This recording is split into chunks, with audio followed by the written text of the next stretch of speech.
Ellos eran solo, los dos eran uno. Y nosotros, hermanos, debemos, ¿verdad?, de ser uno, así como Él lo manifestó con el Padre.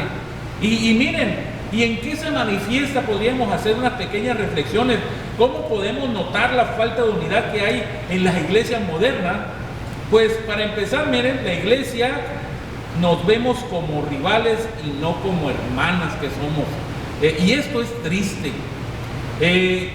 Esto es algo tan lastimoso, créanlo.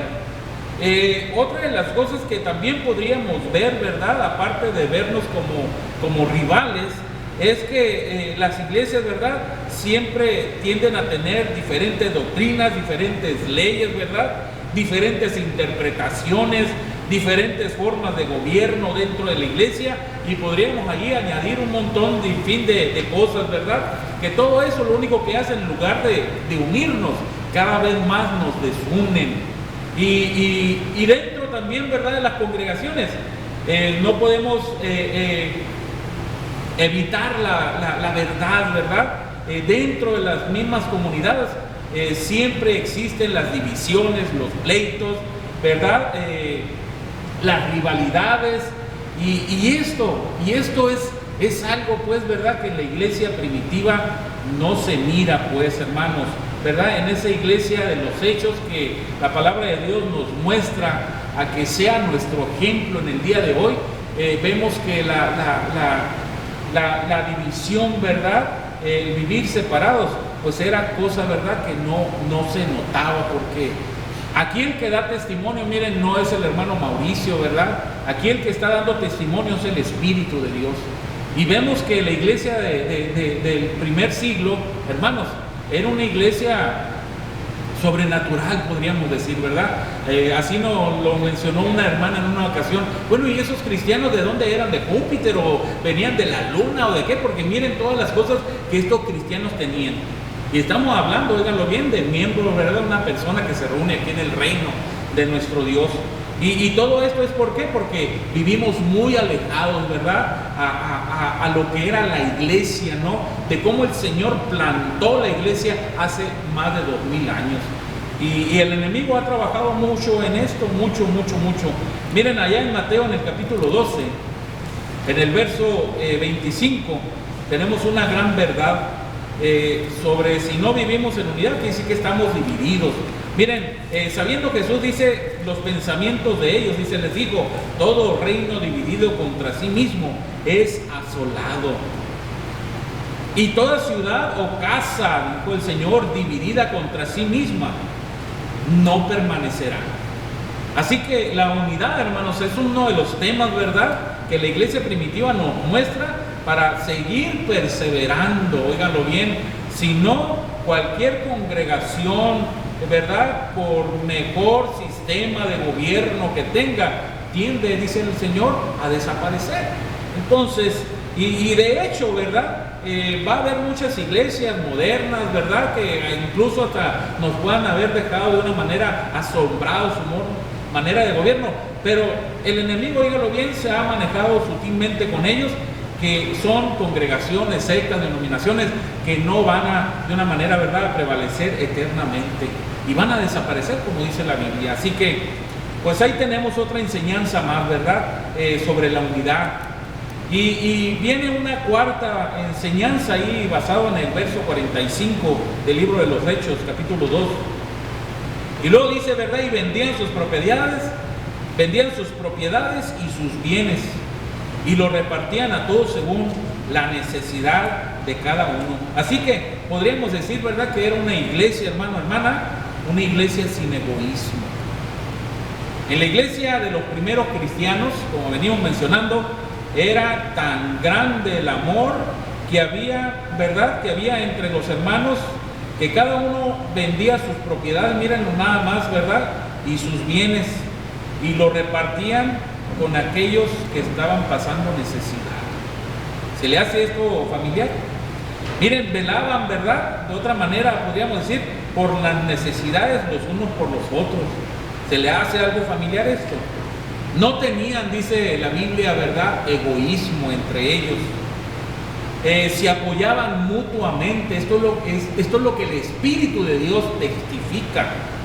No había indiferencia, hermanos, entre ellos. Cada hermano, mire, se preocupaba por la necesidad del hermano más necesitado. Ahí no había nada que andarles exhortando, ¿verdad?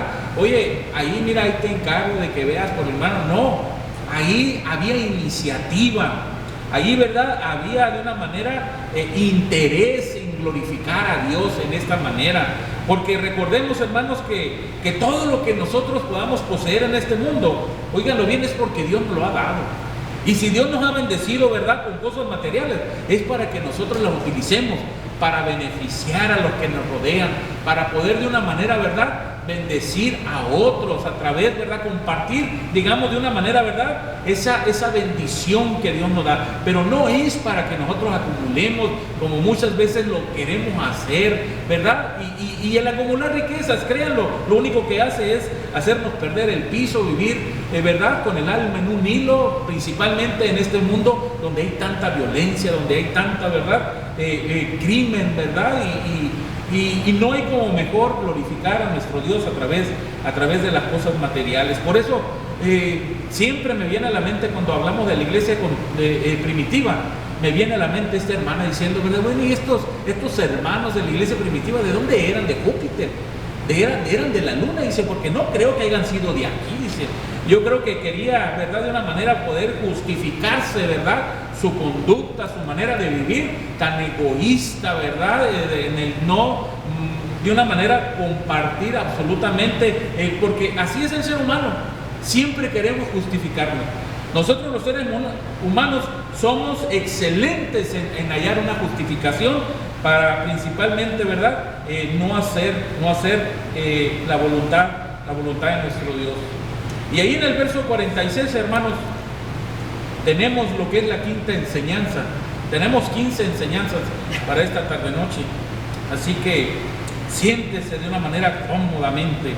Miren, en el verso 46 dice, ¿verdad? Y perseverando unánimes cada día en el templo, dice, y partían en el pan en